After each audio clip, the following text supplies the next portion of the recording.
Hello, my name is Peggy Duffy Shea. I'm the coordinator for the Women Veterans Network with the Massachusetts Executive Office of Veteran Services. The Women Veterans Network, WVN, is dedicated to empowering women veterans, ensuring their voices are heard, their contributions acknowledged, and their well-being enhanced through education, advocacy, collaboration, and events. One of our celebrated events is the WVN's conference. This year, it'll be our 18th annual conference. It'll take place on Saturday, May 16th from 9 a.m. to 3 p.m. at the Four Points Hotel in Norwood, Massachusetts. If you're not a member of the Women's Veterans Network, would like to find out more about upcoming events, please visit our website at www.mas.gov.WVN.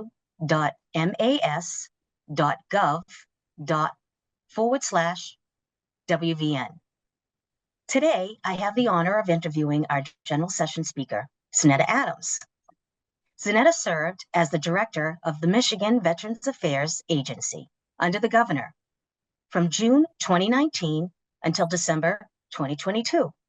She is the first woman veteran in Michigan to be appointed to the governor's cabinet position. In 2021, Zaneta was named Women Veterans Trailblazer by the VA Center of Women Veterans. She holds a BA in psychology from Columbia College and a JD from Western Michigan Coolidge Law School, where she currently teaches veterans law. Welcome, Zaneta. It's so great to talk to you today. Thank you so much for having me. I'd like to start out by asking, could you share with us your military and post-military background? I know I touched on a few points, but if you can kind of maybe dig in a little bit deeper, just to kind of give our women a sense of what your job role was and where you are today. Well, absolutely. So I served in the U.S. Army Reserves, National Guard. I did a couple different areas for 8 years. I was a 92 Yankee, so supply specialist was my MOS going out of the door. I was called up on orders. I was actually in IRR in 2005. I was put on orders to go to Iraq. And while preparing to go to Iraq, I actually fell from a juice and a half truck with the rails up and severely injured my back. And so I ended up having 2 back surgeries. I was in a wheelchair. I was told I may never walk again. And that was pretty devastating. And so that journey and going through the process of depression and suicidal ideations and all of that kind of led me to the advocacy path that I have been on ever since. And then I went on and founded a woman veterans nonprofit in 2014 called Wink for All Women Veterans, because I really wanted to continue to connect with women veterans, because it was women veterans who helped pull me out of my depression and showed me that I could do more with where I was in the moment of being less. And so I started Wink for All Women Veterans in 2014, and then fast forward, I had this amazing opportunity to serve on Governor Whitmer's cabinet in Michigan. And so I ran Veterans Affairs for almost 4 years for her. And really, I created a Women Veterans Coordinator position, funded that position, helped to establish the first Women Veterans Conference in the state of Michigan. Prior to that, I worked on getting a Women Veterans Recognition Day here in the state of Michigan, which was a resolution for several years, but recently became a law. So now Michigan, it's a bill, it's effective, it's a real day. So it's great. And then went on from the governor's office, I went on to work under Secretary McDonough and President Biden as the Deputy Assistant Secretary of Intergovernmental Affairs. So all of my work post-injury, post-military has really been about, I would say a majority of my work helping veterans.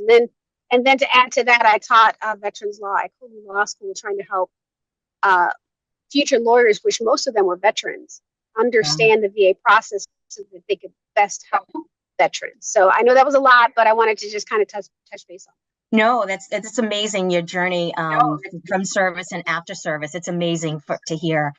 I was wondering if you could kind of touch upon what you're hoping our women veterans will take away from your talk in May.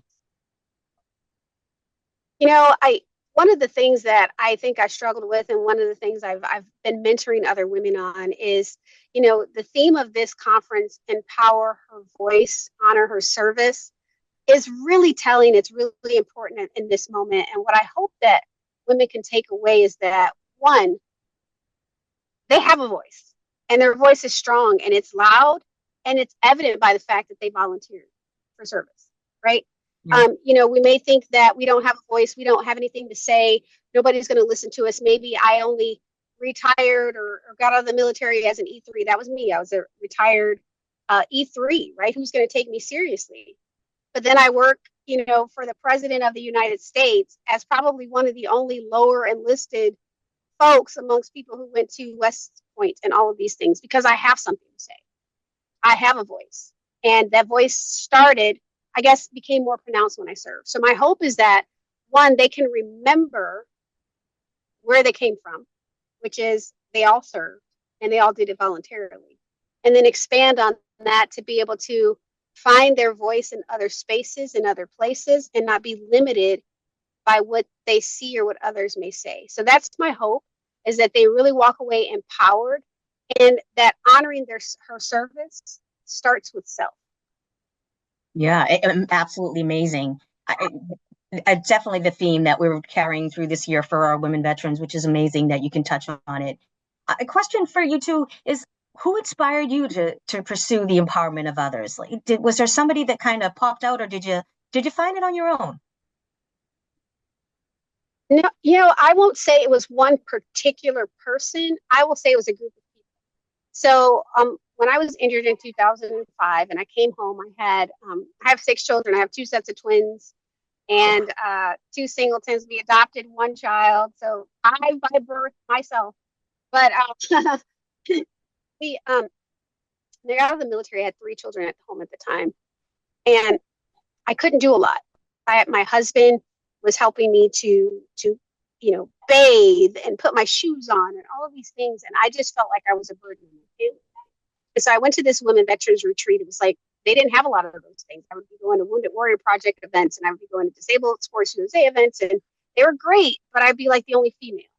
And while there's nothing wrong with being the only woman, a lot of times I was assumed to be somebody's spouse, which just further degraded my service. I already didn't think I should be there because I was just an enlisted and I wasn't injured in combat. Why am I here? And so when I went through that, I went to this women veterans retreat, and I was just inspired by the women I met. Like, they were doing things. I had some colleagues and friends who have been on the national stage that were like rock climbing while missing a limb, and they had been dealing with divorces and challenges that I hadn't necessarily faced, and I had all my limbs. They just weren't working the way I wanted to. And so I would say those women at that first retreat, when I was feeling like wearing my sweatpants and walking around the house, just like, living that life of, okay, I'm in the cycle of having to take meds all the time, and this is just my life now. They inspired me to want to do more. And then I will say, I'll add on to one more person. So I went to that retreat, and then I was able to meet Amy Grant through that retreat because she was the honorary co-founder of the organization. And I met her, and she asked me to sing at an event at Lipscomb University in 2009. I'll never forget. I'm like, oh my gosh, they want me to sing. And that really catapulted me. It got me out of it. It forced me to prepare, get out of my skin, actually put some makeup on, do something with my life. And I've been on this trajectory. So that Women Veterans Retreat, and then that one person believing that I could do something more, they inspired me to do more. And so that's why I do everything. A lot of what I do is to make sure that their voices are heard. Yeah, that's great. That's so inspiring. For your time in service, what support do you wish you had? Maybe from others, or was there something missing that you wish you had when you had time in service? I hear this a lot, and I can say that's a sentiment myself. I don't think that, I had women who were my friends in the military.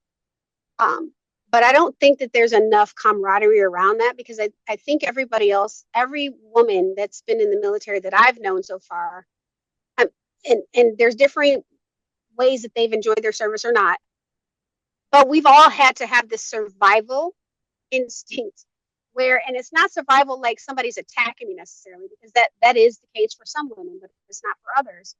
But it really is when you're in these male dominated spaces working on, trucks and all of these, and you're like the only female, or there's a couple of you, you look out for you, and you're trying to make sure you're surviving that moment. So you either fit in or you don't. And I think what was missing was the support of a community. Having that community of women or people who understand, who are raising children, who are dual military family like I am, where you have a husband who's deployed or who's doing some things, or a spouse. And so I think having that community, I'm a community person. I feed off of sisterhood. I feed off of the vibe of connectivity. And I feel like that was a missing opportunity in the military, because I know we're together all the time, but we're working. Like, we literally are working. And being able to have those spaces where we are intentional about community and building coalition is super critical. And I didn't have that. Amazing. Amazing. Thank you so much for talking to us today. And we look forward to hearing more on May 16th at the Four Points in Norwood, Massachusetts. I'm so looking forward to meeting you in person and sharing your story and your voice with our women veterans here in Massachusetts. Well, thank you so much for having me. And I'm looking forward to seeing them as well. I can't wait to meet all of you all. Thank you.